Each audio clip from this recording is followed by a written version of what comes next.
Well. The Birds are 3-0. And guess what? Jalen Hurts can throw the ball further than 10 yards. I figure I'd be a little facetious to get started tonight because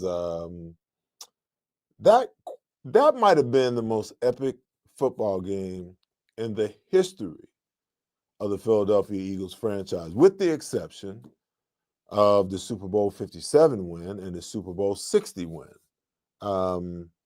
Unreal. A tale of two halves, a tale of two football teams, almost a tale of two offensive philosophies. To be honest with you, let's start on the offensive side of the ball. I ran the numbers and it was absolutely astonishing. It's almost impossible for the Eagles offense to do what they did in the first half. 33 total yards on how many possessions? 1, 2, 3, 4, 5, 6. Basically 5 possessions. They got a gift on the first series of the game. Zach Bond intercepts Matthew Stafford, and the Eagles go down 9 plays, 38 yards. Hurts pushes it in on a tush push. And then all hell breaks loose. The Eagles had 33 yards in the first half, okay? I'm trying to remember the numbers off the top of my head. Here they go. So Jalen had 18 yards passing, 17 yards passing, 18 yards passing, and 17 yards passing, 18 yards in sacks. So he finished with -1 yard passing in the first half. He and Saquon carried the ball 12 times for, I think, 34 yards? So that's how you get, 33 yards of total offense in a whole half. It was 0 for 6 in third down conversions. The 4 first downs that they did have, one of them came via a penalty. I mean, they just couldn't have looked any worse than they looked. And it wasn't just the offensive side of the ball. The defensive side of the ball looked pretty abysmal too. This team on Sunday came out, and, I said it with the guys as we sat in studio, myself, Derek Gunn, and Mark Farzetta, watching the game and watching how things were playing out. It was almost like I looked at Mark, I said, dude, do they look like they even practiced last week? They look unprepared. They look uninterested in a lot of ways. After that first offensive series and the first defensive series where Zach Bond got the interception, they just went to sleep for the rest of the half. They made mistake after mistake after mistake. And then they come out in the second half, and it looked like things were going to really remain the same because 2 plays into the second half, the Eagles deferred and got the ball in the second half. Matt Pryor completely whips on Jarrett Verse. Jarrett Verse blindsides Jalen Hurts, almost decapitates him. He fumbles the ball. They recover. 1 play later, 10 yards, boom, they're in the end zone, okay? And they're up 26-7. And then both sides flip a switch. And I'm telling you, Jalen looked fantastic in the second half. 20 for 28, 201 yards, touchdown passes of 33 to Dallas Goedert in the first quarter. But in the second half, he had touchdown passes to A.J. Brown for 9 yards. A.J. Brown had 109 yards. I believe it was on 6 receptions. Devontae Smith had 8 receptions for 60 yards and a touchdown. They just played lights out.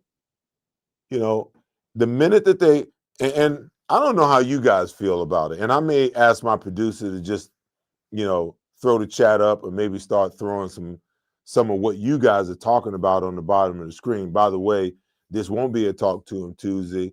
My good friend and the co-host of Merrill Reese will be joining me the second half of the show.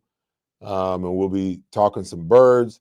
But, I may just have them just throw your comments up, while I'm going through this little dialogue of mine just to see what you guys are talking about.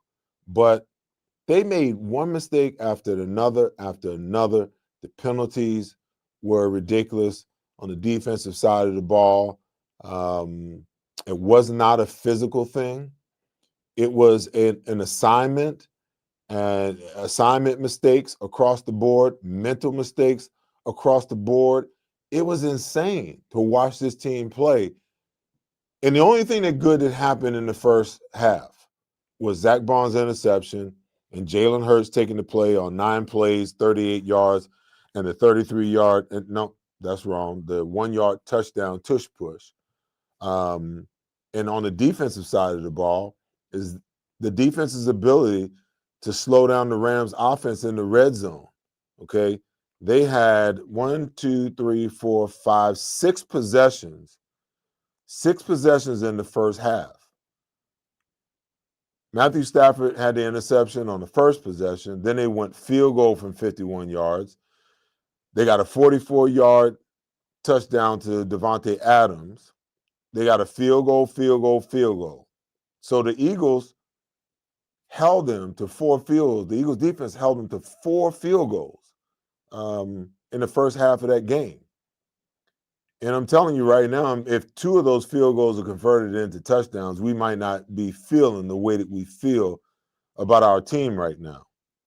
So kudos to the defense. And I'm going to get to them in a second. But when you watch this game and you watch the difference between the first half and the second half, you got to ask yourself, what gives? Now, I believe that you got to go all the way back to last year to really get a bird's eye view and understanding of why the offense was ran the way that it was run. Okay. First 4 weeks, 2-2. They're trying to figure out who they're going to be, what the offense is going to look like under Kellen Moore. Now, he didn't come in and pick up Nick Sirianni's offense. He came in and pretty much tried to meld his with a little bit of what the Eagles have been doing the previous few years. So there was a little bit of a learning curve. I talked about it last week in 2023, and that's what a lot of people were fearing, that this team looked a lot like the 2023 team that went to 10-1 and then the bottom fell out. And I said, no way that that's going to happen, because Vic Fangio is not Sean Desai and Matt Patricia. That's the first thing. Okay. The second thing is Jalen Hurts and these guys on the offensive side of the ball, they know what that felt like. So they're not going to allow that to happen. And Nick Sirianni should have learned something from that, and his staff not to allow that to happen again. But when I look at that offense, coming out of 2023, Jalen had 15 interceptions and 6 lost fumbles.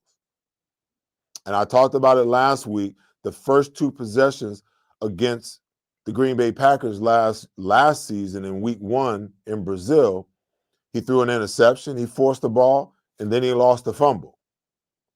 The defense came in and forced Green Bay to kick 2 field goals, and that was the difference between the Eagles winning and losing that game. And as the season went on, through those first 4 games, there were some issues.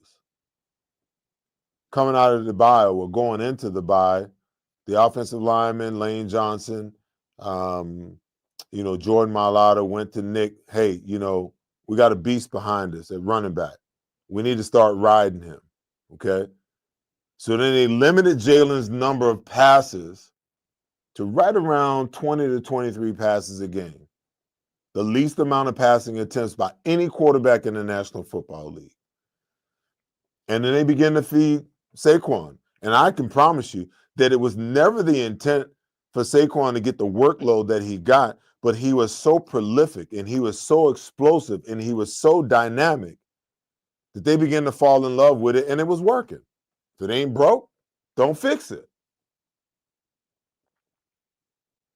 And then everybody continued to wonder, when the rubber met the road, or if some other team could figure out a way, which nobody could except for the Washington Commanders when Jalen was out and C.J. Gardner-Johnson got tossed out of the game. That's the only game that somebody kind of got Saquon under control until he got to the Super Bowl. So the Eagles just rode it. You have to protect your quarterback from being a turnover machine if he can't do it himself. And that was the onus for reeling Jalen in a little bit, because they couldn't afford for 2024 to look like 2023 all over again from a turnover standpoint. Because in my opinion, and in most knowledgeable football people's opinion, one of the greatest indicators of wins and losses in the National Football League always come down to the turnover ratio. So coming to this season, big question is Kevin Patullo. What is he going to bring to the table? Dare I say a little bit more of, what we saw at the beginning of 2023 and what we saw in the beginning of 2024? Caution. So now that teams have figured out some ways, or just maybe the first two games of the season, Saquon's not, tearing it up like he ended last year. And now you get into a game where you're down 26-7 and it's go time. You got to start making some plays. And all of a sudden, they take the reins, the tethers, the training wheels off Jalen Hurts and let him sling the ball all over the map. And he comes through with flying colors. So all that worry, see, when I tell people, don't worry until it's time to worry. Don't worry about what can happen. If and buts was candy and nuts, we'd all have a Merry Christmas. If grandma had balls, she'd be grandpa. So we sit around and we talk about all of these ifs. The team's 2-0. The team is bound to get better. So let's just pump our brakes and let this thing unfold. I thought it was very telling. I like to listen to people in their press conferences because it's very telling.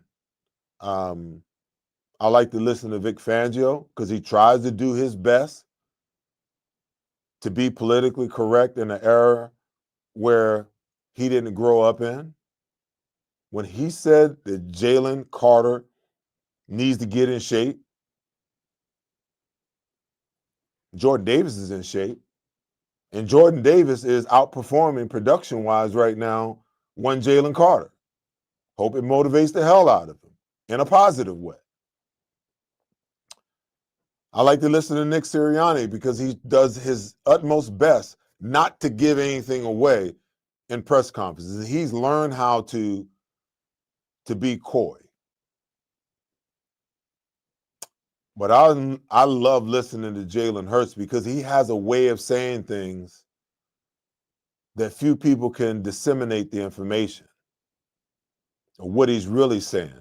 Like, if you ask AJ a question, and I had this conversation with some friends the other day, with Derek Gunn and Mark Farzetta, and I can see the player side because I lived on that side, and I can see the media side because I now reside on that side, okay? The media is going to ask questions to trip you up and make you say something so that they have something to write about. But on the player side, you got to be smart enough to read between the lines and not give them that information that they so desperately are looking for.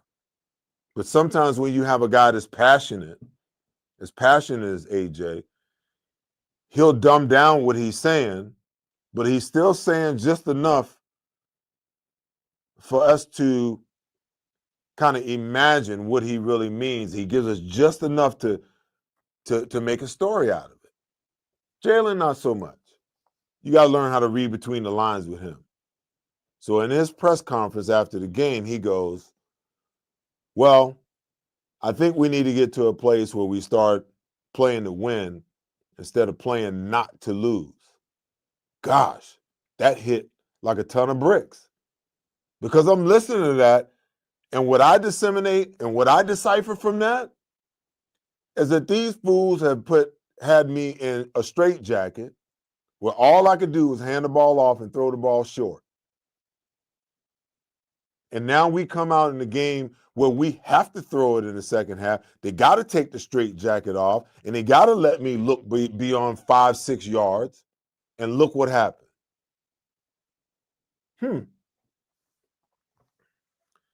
I think he's not only sending that message to Kevin Patullo, but I think he's sending it to Nick Sirianni. And I think there's some validity to it because I think he was such a turnover machine in 2023, and they were so protective in 2024 after week 1 that they basically turned that offense over to Saquon Barkley last year because everybody else took a back seat to Saquon. Now, it led to a Super Bowl, so I ain't got no problem with it. I'm one of those people that you win by any means necessary. If you got to throw it, you throw it. If you got to run it, you run it. If you got to use your special teams, your kicking game, Jordan Davis and Jalen Carter blocking field goals, however you got to get it done, the only thing that matters is getting the win, okay? We can fix and adjust to all the other stuff. But all this crying about, oh, the offense only had, minus 200 yards total. Who gives a damn? You won the game. When it's all said and done, like go back to last year. The Eagles' record was what? 18 and 3. Ain't nobody gonna go back and talk about what Jalen Hurts' passing stat was on a particular game, or how many yards Saquon Barkley rushed for. The diehards, yeah, we might know that information, but history is only going to care about whether you won or lost and what the final record was. That's all history cares about. Who wins and who loses.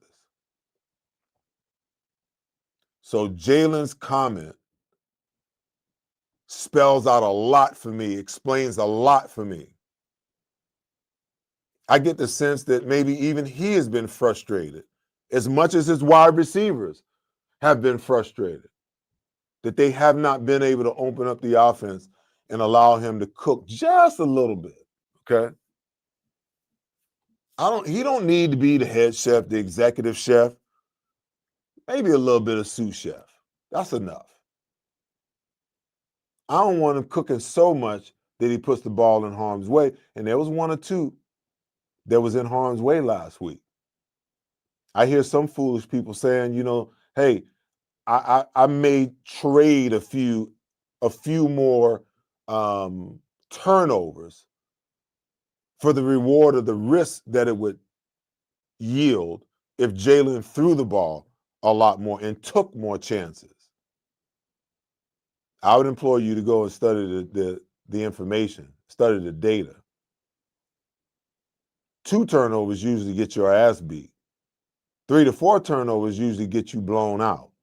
Now, there's some anomalies in there along the way, but that's normally what happens, okay?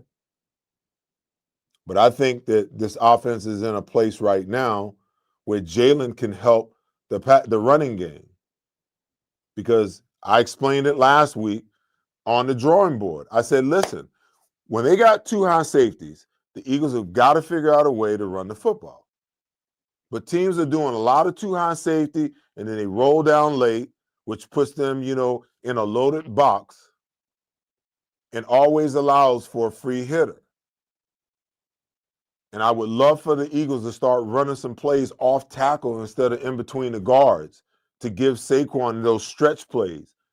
He can bounce it outside, or he's got, you know, what? 1, 2, 4, 6. He's got all of these gaps that he can hit going right. 2, 1, 3, 5. He's got all of these gaps that he can hit going left. But they're running a lot of plays where he just lines up right next to Jalen. Jalen gets the snap, turns and hands him the ball, and he's running right up the middle on first down, 0 yards.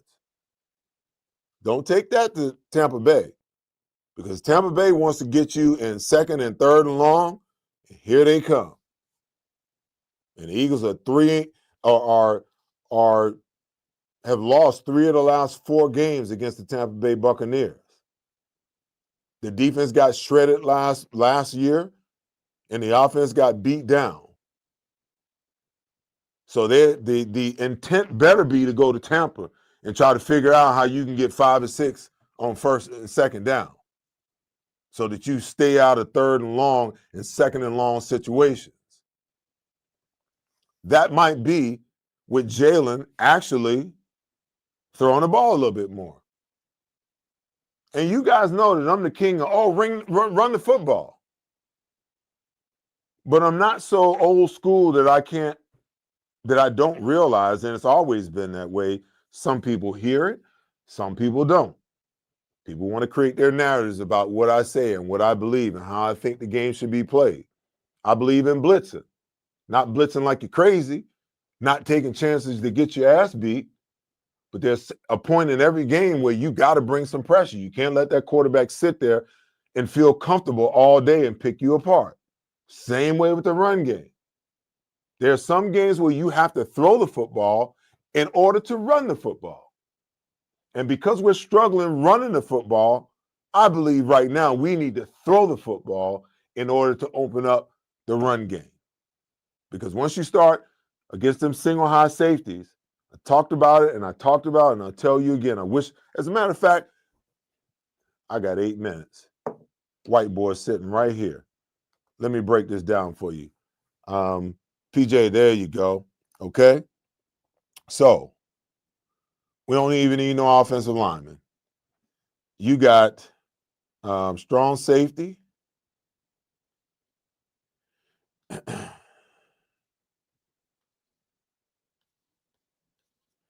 Okay. Free safety, slot corner.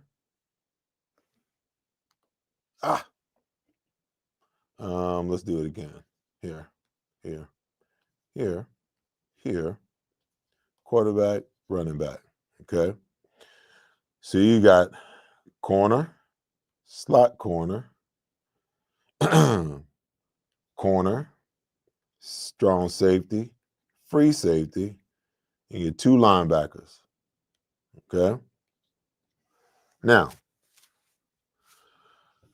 when teams want to get to this single high safety, they start walking this safety down, and this guy's got to go back to the box.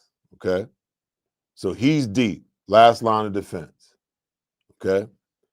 So the way you create the stress and the pressure here, you snap the ball, you go play action pass. He comes to block here. You slide your line. Keep that tight end in, okay? And now think about it. This guy's in the middle of the field. So as Jalen play actions and steps back, okay, if he looks in this direction, this safety better be leaning that way, okay? Now you got a post route. You can go double post route, okay? One of these guys are going to win. Look this way. Get the safety to favor this way, okay? And then come back to this side. You got 2 options, okay? Let's just say, man, I don't know. I'm going to get this thing right sooner or later. But for some reason or other, I keep hitting the top button. I got to hit the bottom button, okay?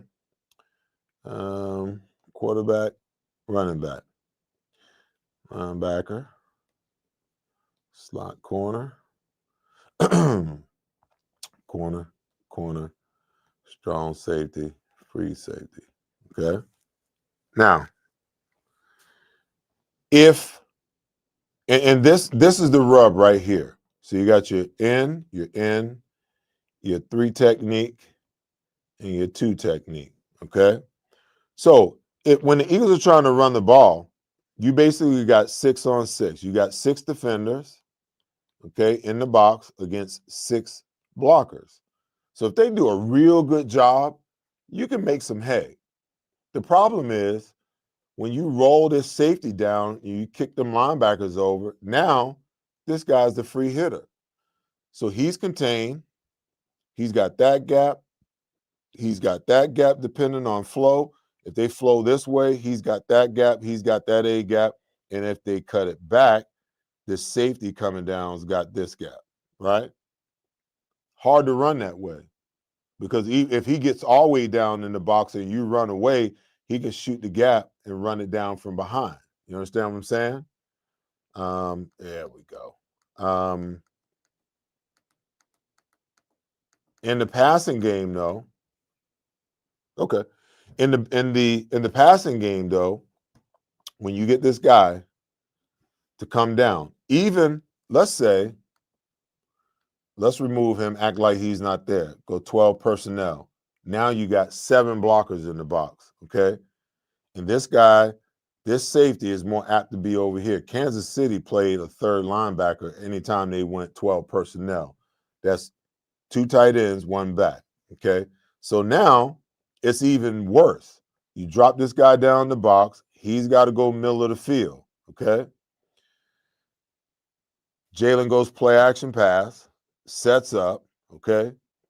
You got one guy running the post, and he's playing outside technique. That's the way they play now. They don't put him inside because they're trying to push him to this whole safety, okay?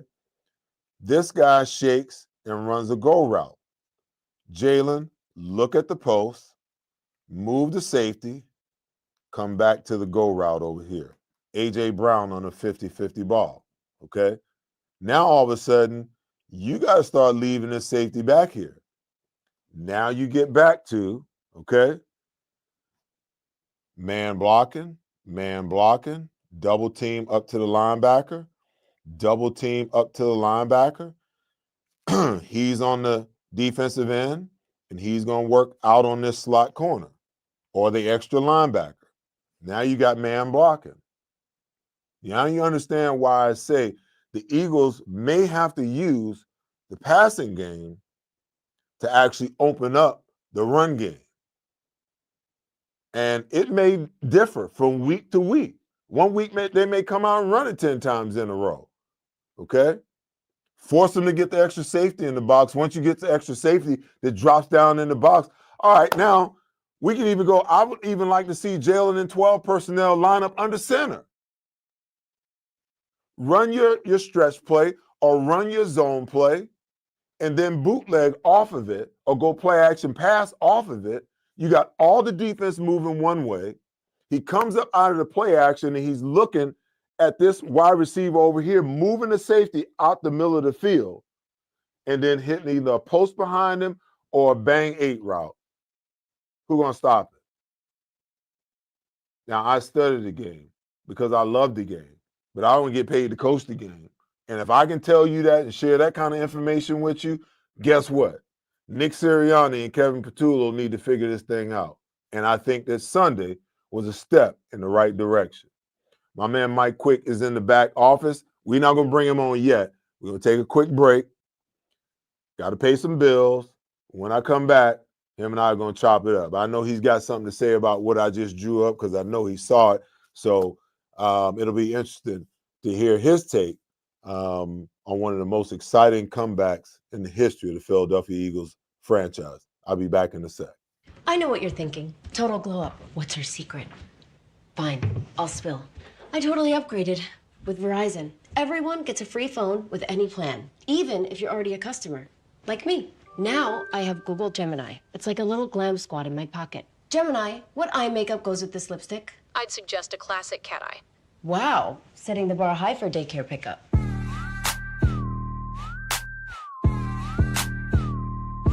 Get in on this. There's a number on the screen. There's a number on the screen. There's a number on the screen. There's a number on the screen. There's a number on the screen. There's a number on the screen. There is a number on the screen. There's a number on the screen. There's a number on the screen. There's a number on the screen.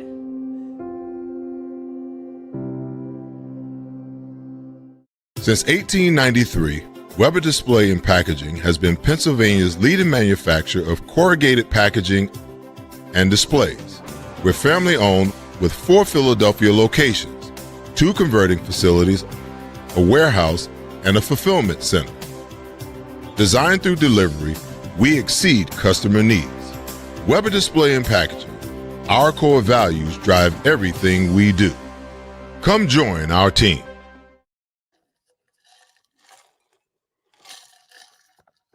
Welcome back, everybody.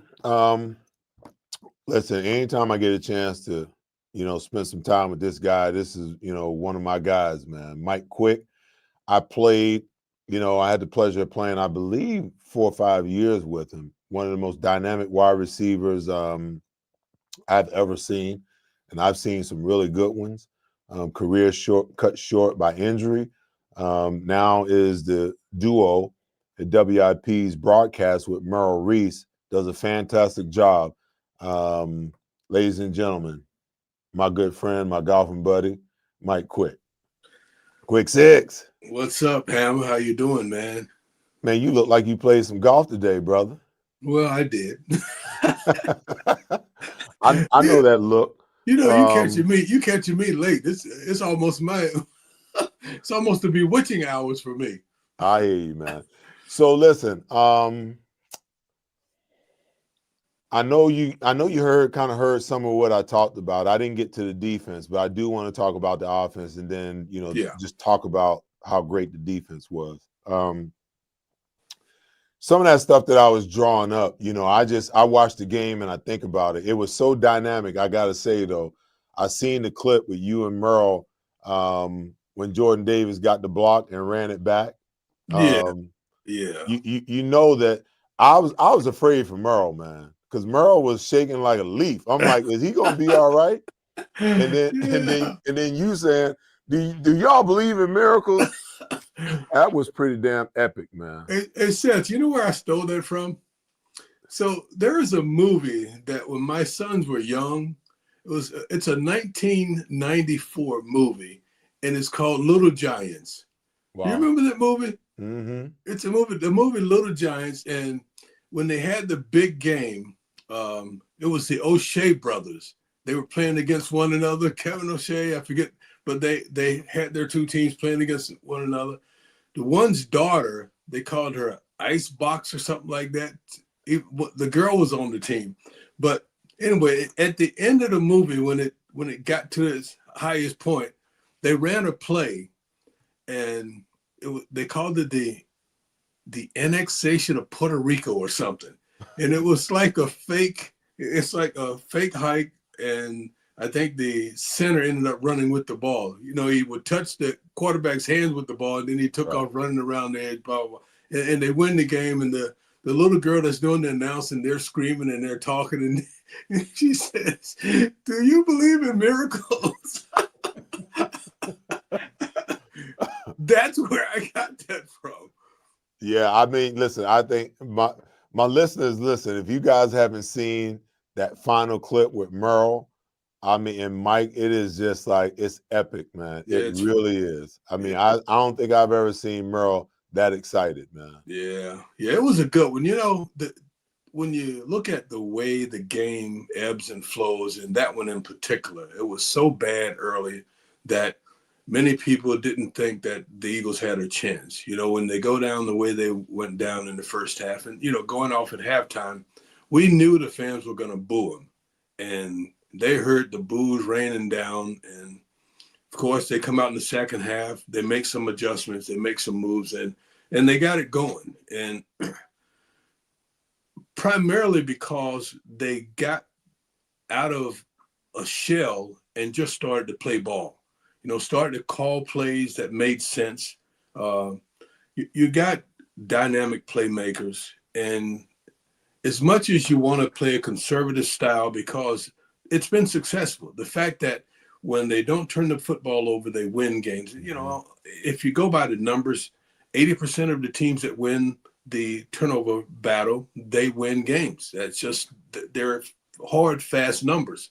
So I understand that style of play. But when you have AJ, when you've got Devontae, when you got Dallas, they have to touch the ball. They have to be a part of the whole process.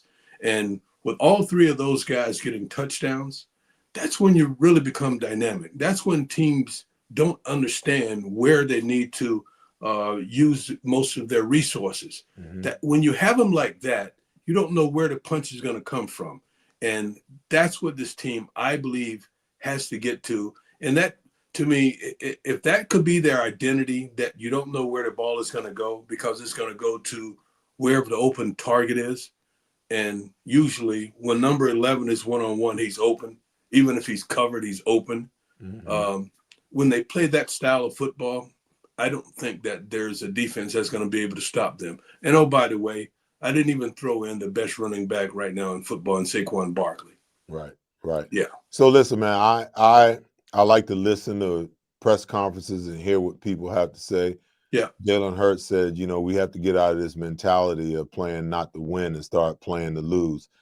How pathetic is that? Yeah. How pathetic is that when you consider that the probability of why they play the way that they play is a combination of two things. Them trying to limit Jalen from turning the ball over and the ascension of Saquon Barkley in the run game last year. I think they kind of fell in love with it. They had no idea what it was going to be like. And then it became so prolific that they found themselves, they couldn't get away from it. Yeah, I must admit, I fell in love with it too. I love what they were able to do last year in the run game. They are not to that point this year yet. And I think the offensive line, they are still a work in progress. They didn't get there yet. Not having Mekhi Becton, I think that has an effect. Not playing real football in the preseason, of course, I believe that has an effect. Landon Dickerson, I still don't believe he's quite 100%. So I think all of these things, you know, when you put it all together, it all has affected the outcome and the way that they play offense. I do believe that this running game will round into what we would like to see, where teams really have to worry about Saquon once again. When they have those beautiful combo blocks, I saw you putting up some on your whiteboard, where you know you get that center and guard combo, and then they're up to the second level. When you're able to do that and get Saquon behind that into the second level, that's just fun football. And that's, you know, last year, that's what they got to, and it became such a weapon. You almost, like, you know, AJ had a good year last year, but he was on the back burner because Saquon was so hot. Dallas, decent year. Smitty, good year, but because Saquon was so hot, that was all on the back burner. But we cannot forget, and this coaching staff can't forget, how good those guys are. Those three guys, Dallas Goedert, AJ, and Smitty, that combination, that's as good as it gets in the National Football League. Mike, you know I'm a little bit controversial, man. I was like scratching my head when Lane got hurt and they put Matt Pryor in the game. Yeah. And I tweeted, I'm like, you know, he almost got Jalen killed twice. Exactly. And I tweeted, I'm like, now you want to put Fred Johnson in the game? Fred Johnson played for Lane last year when he got hurt. That's right. You know? And I'm like, there's no doubt about it who the better offensive lineman is. And on the broadcast, you know, on Fox, the guy said, you know, things are kind of stabilized ever since Fred Johnson's come in the game. That's right. You know, I'm like, I don't want to put no words in your mouth. No. I just talk about it, man, because I was pissed off. So he did the same thing last year. They done cut Matt Pryor about 30 times, man. Yeah. They know who Matt Pryor is, man. Yeah. You can't put him out there like that. Yeah. And the thing with Fred is he's a fighter. He's a battler. And that's what you want. You want a guy, and Fred can play both sides. Fred can do whatever you need him to do. So Fred gets in and he battles, and he may not be the in practice to have every technique just perfect. He may not have that, and that's something that Pryor may be able to do better. But in terms of just going out and balling and playing the position, Fred plays the position, and Fred can get it done. And you mentioned it last year on both sides. If it was for Jordan Mailata on the left side or for Lane, when they needed Fred to do it, or when you need an extra lineman, if you want to go 6 offensive linemen, rather than having a tight end, having that extra O-lineman, Fred's that dude, and Fred gets it done. Because when it comes to just the brute man-on-man, hand-to-hand combat, Fred Johnson, he'll get it done. Yeah, he was a difference maker, man. I was like, I was a little upset, that they gave Matt Pryor as much rope as they gave him before they actually made the move to Fred. But when he came in, you could say instant, and Jared Verse was moving all over the place trying to figure out where he could get the best matchup. But he got over there on Matt Pryor, boy, he was drooling on his shirt. And when they brought Fred in, he thought he was going to come over there and get some of Fred's chicken. And Fred was like, you get nothing here. Yeah. Big man can play, and he's long. He's got good feet for a guy that's that tall, and he's long. And once he gets his hands on you, then you got a problem. So for especially these speed guys, like Verse, B.Y., Byron Young, once he gets his hands on you, you got a problem. Let's talk about Jalen a little bit, man, because he was 20 for 28 in the second half. Yeah. 202 yards, 201 yards, I think. Yeah, and 117 quarterback rating. They allowed him to put the ball up 32 times. Yeah. That doesn't happen that often. You think do you think the offense can operate in that manner? Because sometimes you have to throw the ball in order to be able to run it.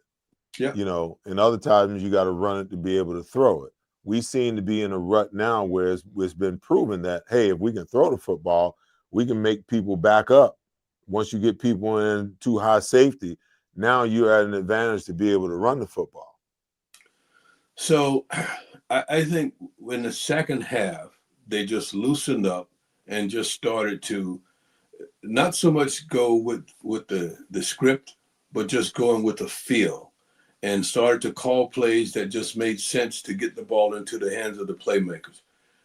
I just think that you don't always want to do that when you're down. You don't want to have to resort to that because you're down. It's the weapons that you have, and I think you go into the game blazing with those weapons. They made the adjustment, and like you said, having Saquon and having what he's been able to do, I think you can fall in love with that. And I think you can just continue to try and get back to that where that was. But at the same time, you got to realize that this thing is so powerful, and it can't be so powerful if you just use what you have. To hear these guys in the post-game press conference talk about, letting your shooters shoot, or however they termed it.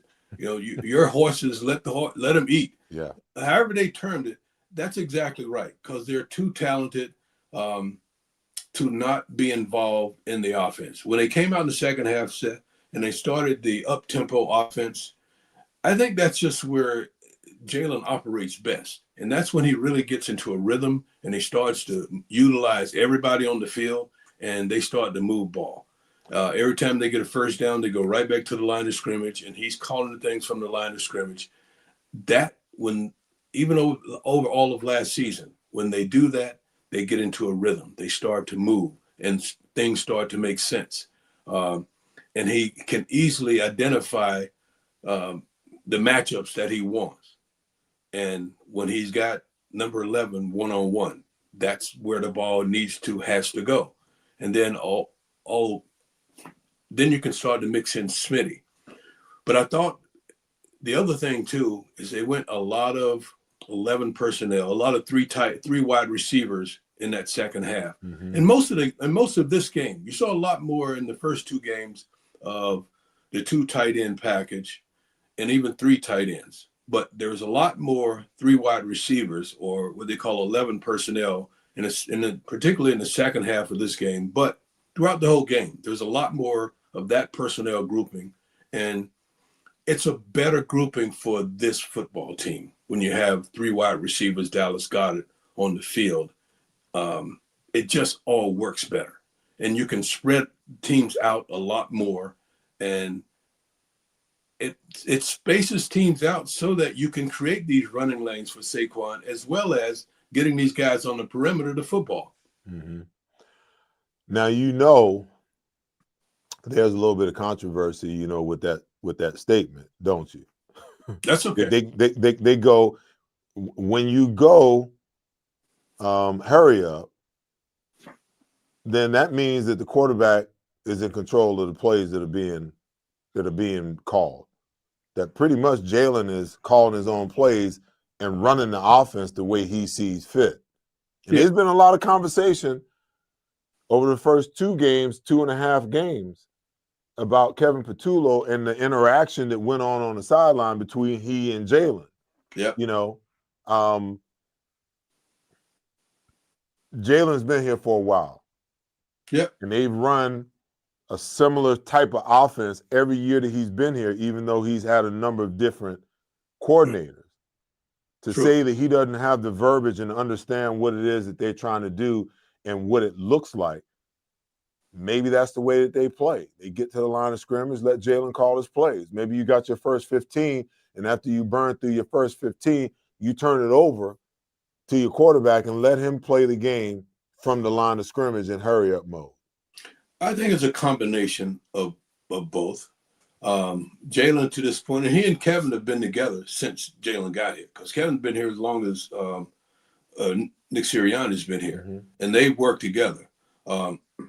I think it's a combination of both. I think even when Jalen's in the hurry-up offense, he's got Kevin in his headset, and Mm-hmm. he communicates with Jalen the entire time. So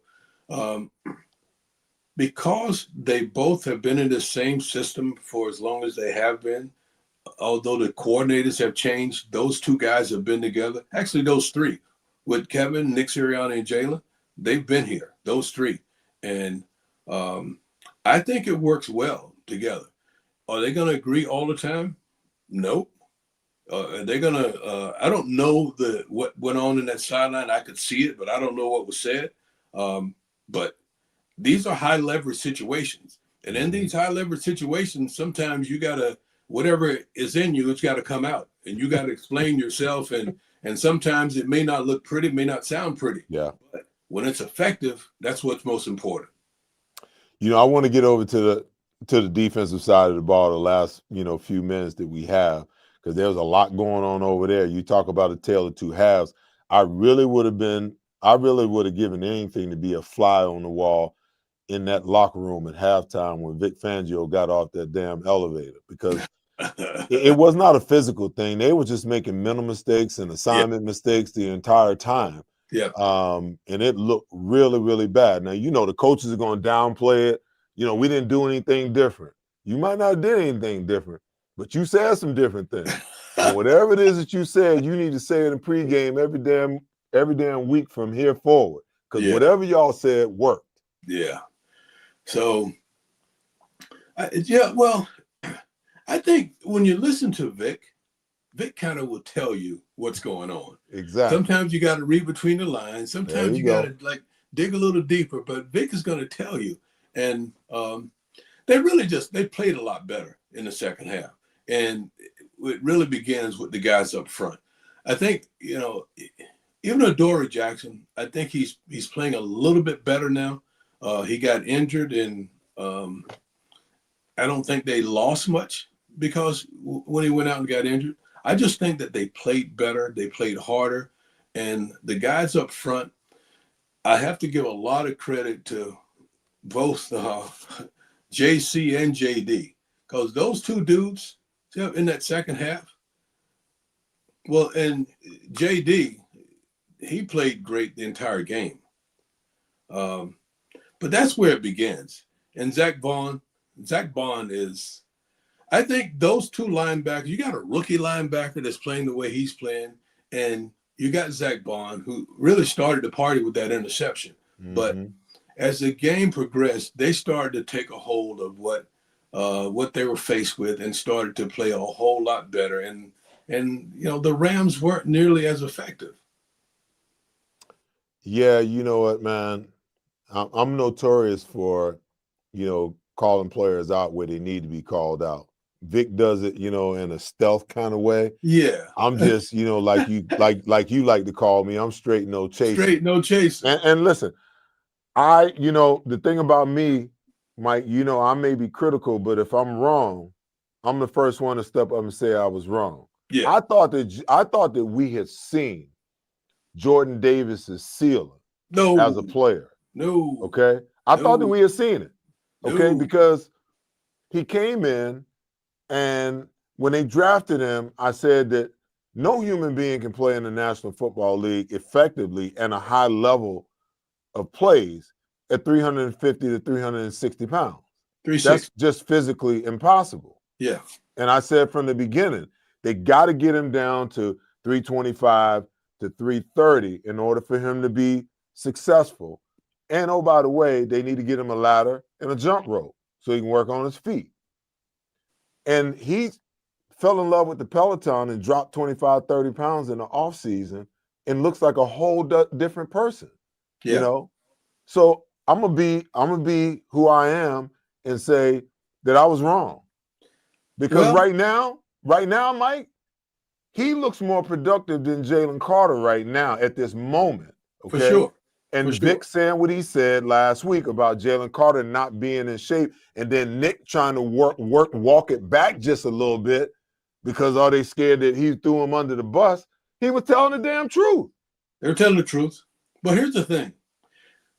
I see both these guys, and think about it, Seth. When you're 24, 23, 25, whatever they are, you just don't know what you don't know. But for Jordan Davis to now take his job seriously enough that he's going to change his eating habits, he's going to get on this Peloton, he's going to do all of these things, and the way they study now, but they've done that all along, but the way he is now taking control of his life and trying to be the best professional that he can be, I think that says a lot for that young man. He wants to be a player. He doesn't want to have to come off the field and just play first down, second down. Oh, now I got to go off the field because I know they're going to throw the ball and they don't feel like I can get to the quarterback. Nope, he wants to be a part of all of that. And the man is taking his profession seriously now, and that makes a difference. Jalen Carter. Yes, Vic said that he wasn't in shape, but what I'm seeing now is in practice, him moving a little bit more. Like rather than when the play is stopped, he just you just walk back to the huddle or go back to the sideline. Now he's doing a little more extra running on a pursuit angle just to get more. So I see both these young men like taking their jobs very seriously, and I just think that they both are going to continue to evolve. I love that Vic called him out because now I can see that it has an effect on him. The fact that someone is telling him, like, that's not what you need to do. This is what you need to do, and this is how you need to do it. Here's the other thing. You know what? Here's the other thing. Clint Hurt, the D-line coach, big difference maker. And he's going to help those two young men to be great players. See, I look at it like this. I'm old school like Vic. And I get it that, you got to operate a little differently in today's game. But sure. The truth is the truth. Whether it hurts or not, it's the truth. Yeah. And I would much rather a coach tell me the truth than for him to lie to me or for him to take the bullet for me because everybody's worried about him throwing me under the bus. Okay. Yeah. I'm the professional. Those players are going to make a ton more money than those coaches ever make. So why should I take the blame? You know, when I've coached him 10 times in a week, we watched film, we practiced it on the field. He should have been practicing and studying it at home in his private time. Okay. Yep. But he messes it up on Sunday, and I got to stand up in front of the world and tell him I got to coach him better. No. That's why I ain't coaching right there, Mike Quick. That's exactly the reason why. But I want to read you this stat line on Jordan Davis. And I don't know for sure. You know, everybody is motivated. I always say that there's three different types of players, Mike. There's a player that plays for notoriety. He wants everybody to know who he is, that he plays for the Eagles, okay? Yep. There's a player that plays for the money. Yeah. And when they get the money, they exhale, and in 2 or 3 years, they're being asked to take a pay cut or they get cut. And then there's a player that plays to be the champion.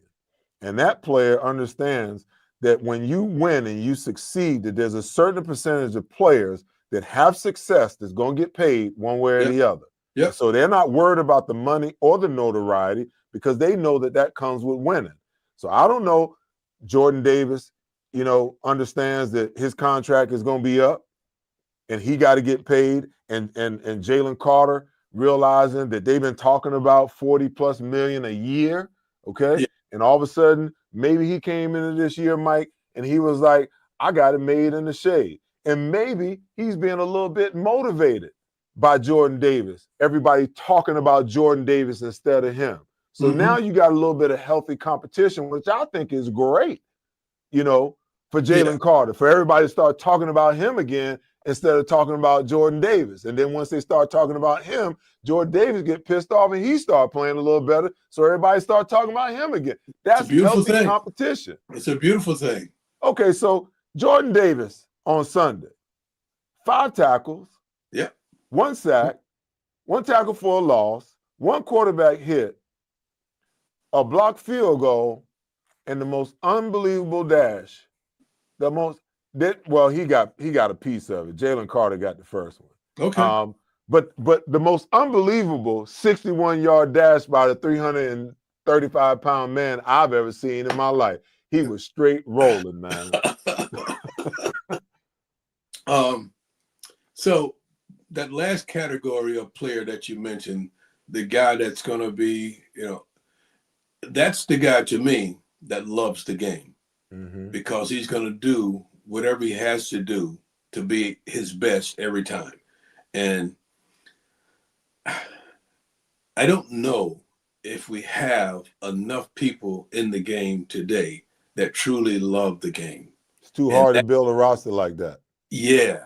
If you have enough guys like that, you can move mountains. But I just don't know if we have enough guys that, you know, they just, I mean, I couldn't wait to get my ankles taped, you know, like I just, everything about it, you know, I got into it. I loved it. Like just the ball drills where you're catching balls or all this, like, if I could still do it, I would do it. I just loved it. I loved the competition of it. Have a guy line up on me and try and, you know, stop me from doing what I want to do. All of that stuff. When you have the guys like that you don't have to motivate, they're self-motivated, they just want to be great at what they do. Yeah, then the game becomes easy for coaches. I tell you, you know, what I want to see this week, you know, we wind it down. What I want to see this week, I think that Zach Bond is hitting his groove again. Oh, yeah. When you don't hear Jahad Campbell's name, that's a good thing on 2 different fronts. Right. It's a good thing because, you know, he ain't messing up. It's a good thing because he potentially is doing some good things. You know what I'm saying? But quietly. It's not flashy, but he's getting the job done in a quiet way. The 2 areas that I'm concerned, Mike, and it's not necessarily even, you know, 2 players that you would suspect. Reed Blankenship has got to do a better job when he's over the top. He's not a 4-4 or 4-5 guy. He's probably a 4-6, mid 4-6 guy. Yeah. Especially when you're playing halves coverage, you got to get over the top right now. That play against Devontae Adams, that 44-yard touchdown, he cannot let an NFL wide receiver, destroy a 5-yard cushion when he's off the ball 12 to 15 yards. Right. I've seen him do that a few times, and he's got to correct that. The other thing, surprisingly, Quinyon Mitchell's technique looks like it could use a little polishing, because I seen him open the gate a few times, get his cushion, collapsed a couple of times. I don't see him pedaling the way. Sometimes when you have a little success as a young player, you forget what got you there. Right. And he's going to be going up against Mike Evans and some pretty good wide receivers this week. I hope he spends a little bit of time polishing that up, because those two players, it wasn't Adoree Jackson or anybody else. Those two players, and even Cooper DeJean a couple of times in his man-to-man coverage was kind of out of position a few times. Those are the small things. Other than that, I love what Vic is doing with these guys and, where he's bringing them.